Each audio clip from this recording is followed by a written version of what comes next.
Welcome to Simply Excel. In this video we're going to take a closer look at the SUMIF formula. Just before we get started, I'd like to remind you to subscribe to my channel for more Excel tips.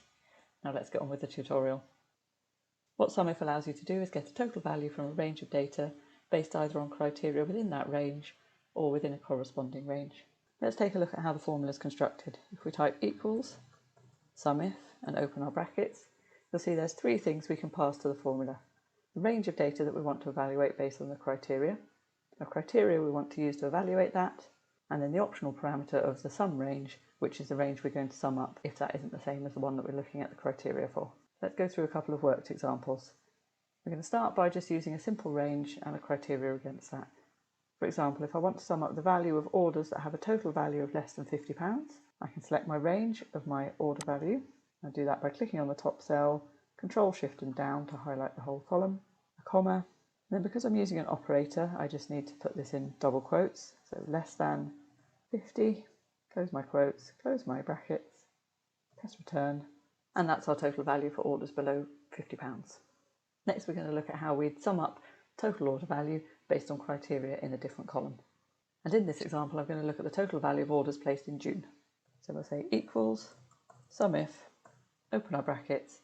The range we're evaluating is now our month column, so I'm going to come over to that, select all the values in there, type a comma, and then in double quotes we're going to put June. And this time we're going to specify our sum range, so I'm going to type another comma, come back up to the top of my spreadsheet and select all the values in my total column. Close brackets and press return, and this is the value of all the orders placed in June. One thing you must keep in mind when you're using a sum range is it must be the same size as the range you're evaluating. For example, if I do the same formula again, but I only select a few rows this time, I'm going to use the same criteria. So we're looking for June, and I'm going to select my whole total order column again.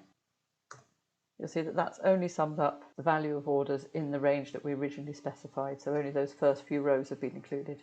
That's just something to keep an eye out for if you're using the sum range. As with the COUNTIF formula, SUMIF will allow you to use any of the numeric operators. So we could look at exact values, values greater than or equal to, less than or equal to, etc. We can also use wildcards in our text.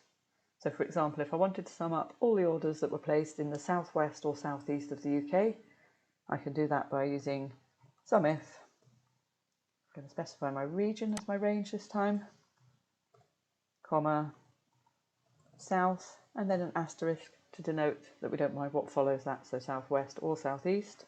Close my quotes, another comma, and again select our total order value column, close brackets, press return, and that's all our orders for the southwest or southeast.